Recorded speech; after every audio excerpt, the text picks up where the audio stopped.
my name is Elise. I'm a third-year graduate student in the master's program for English literature, and chances are you stumbled across this video because you're considering studying abroad. How exciting. The reason I decided to make this video is because I have experience studying abroad in Spain, and I am also going on a trip this coming semester to Italy. And so I know a little bit about studying abroad. I thought I would give some tips about important questions you should be asking in order to prepare for your study abroad program, or to prepare to potentially, study abroad and think about it and that sort of thing. I feel like the most important question to ask when you're considering studying abroad is how to choose a program that specifically aligns with your education and career goals. I feel like it is important, like if you have certain areas of interest, certain things that you might potentially want to pursue, it's important to try and find a program that aligns with those interests. So when I first studied abroad in Spain, most of my interest going into the program was on the art appreciation aspect of it. It didn't even actually end up showing me the art appreciation side that I wanted to go into, but it did expose me to the linguistical side that I could apply to English literature and everything. And so there are ways in which going outside of a program that, directly aligns with your education is an important way to challenge yourself and to explore new ideas and getting out of your comfort zone. And, you might discover something about yourself that you wouldn't have ever expected. But at the same time, I think it is important, especially if you're further along in your education journey, if you're a graduate student, something like that, that you try to find a program that does align with your education, because especially if you're a graduate student, maybe you're a master's student that's wanting to go into a PhD program, looking at a study abroad program that could benefit your application for a PhD program is important. I feel like if you just study abroad, if you're just wanting to get further experience, then that's okay. But if you're wanting to use study abroad as something on an application for a job or an internship or a college application, I feel like being able to tie that experience into your career goals is really important, or your education goals. Another important question to ask is not even directly to the study abroad program, but if you are a student that works, especially if you're a student that works and has to pay rent, bills that you have to meet, it's important to ask your current job, if you're working, if you are able to take a leave of absence. Do they have, vacation pay? Would this be unpaid leave? Would you be able to take an extended leave like that? Is a really important question to ask if you're considering studying abroad. But another question you could ask your job is if, you do have bills you're having to pay while you're away, and maybe if your job does allow you to leave, they won't be able to pay you while you're gone. So an important question you could ask, with the development of more work from home jobs, more remote jobs, and a lot of jobs having gone remote during COVID, quite a few jobs nowadays do have the ability to be remote even if they are in person, because they had to adapt during that time of COVID. And so you could ask your job, if you're taking this leave for study abroad, they approve the leave, maybe say, is it possible to work from home for, a certain amount of days a week? Maybe it can't be the same amount of hours as it would be if you were there in person, but maybe you could at least, have half the amount of hours, be working a little bit, being able to sustain a little bit of money for those, bills that you're having to pay while you're away. Because at the same time, being able to study abroad does give you the chance to fully immerse yourself into the experience, into studying and everything.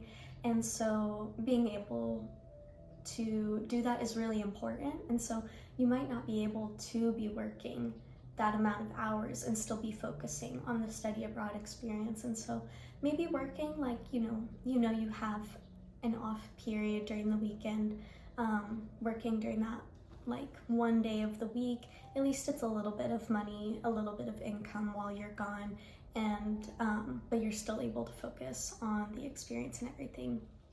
And if you decide to go down that route, it's also important to consider the fact that there is a time difference usually if you're studying abroad, and how that time difference would affect working from home. Is this something that could be flexible? Is it something that you don't need to align with the hours of the business in order to accommodate? Or is it something that you would have to, work on your own time, that sort of thing? If it isn't flexible, if you have to work during the business hours of your job, it is something that you could consider of working, an hour or two. Like for example, if their time is, their opening time, their morning time is when that country's going to sleep, kind of dying down. It might be nice because you don't have classes, that you're done with your excursions for the day, so you can go home and you can kind of do a quick couple of hours before you go to bed. I don't know, something to consider. But at the same time, if you're able to take leave from work, if you're able to afford your rent, everything like that, that is a plus. It is also something to consider this is personally what I'm doing, is I'm staying with a friend because my lease is up in November, so I'm going to be staying with a friend for a couple of months before I leave to study abroad, because I don't want those extra financial burdens to be affecting me while I'm away. I don't want to have to be trying to make rent if I'm not going to be living somewhere. So those are all just very important financial things to consider, especially as a master's or graduate student, because you're a bit older, maybe you have more responsibilities and that sort of a thing, so these things just come up, unfortunately. So if you're considering studying abroad, but you're not directly set on a program, or maybe you're set on a program but not when, something that you could ask is what programs are offered during off-season of travel. Because often programs, and you should ask this too, often programs you'll have to pay for your own plane ticket, and so it's important to see what programs are offered during that country's off-season, because the plane tickets may be more affordable for you. If you are able to travel during off-season, or even if you're not, an important question to ask is, what is the weather going to be at that time? I'm about to study abroad in Italy during the spring semester. It's still going to be winter. It's going to be January, February, and that sort of thing. So it's going to be really cold. And so I'm going to have to pack like coats and boots and all those things. And it's not going to be light travel. And so that's something that you're going to want to ask and like accommodate for and everything. Another important financial thing to consider is what scholarships are available. You've probably heard this a billion times by now, but in the US, the Gilman Scholarship is really popular for undergraduate students, and they award a lot of money. I don't even know the statistics, but I received it during my study abroad trip to Spain. I know a ton of other people in my program received it as well. I think about 12 students last semester at my college received it, so it's a really good opportunity to look into if you're an undergraduate student. Chances are you've already heard of it. My next question is, if you are a graduate student, ask your teacher, the leader of the program, the professor, about the possibility of a teaching assistantship if they haven't already brought it up. This could be a really good chance for you to be making money while you're abroad to pay for your trip or anything else you need. If you're able to get a graduate assistantship, that could really benefit you. If the program doesn't currently offer it, maybe ask into it, see if it's something that they could talk with the dean of the department and see if they can find the funding for.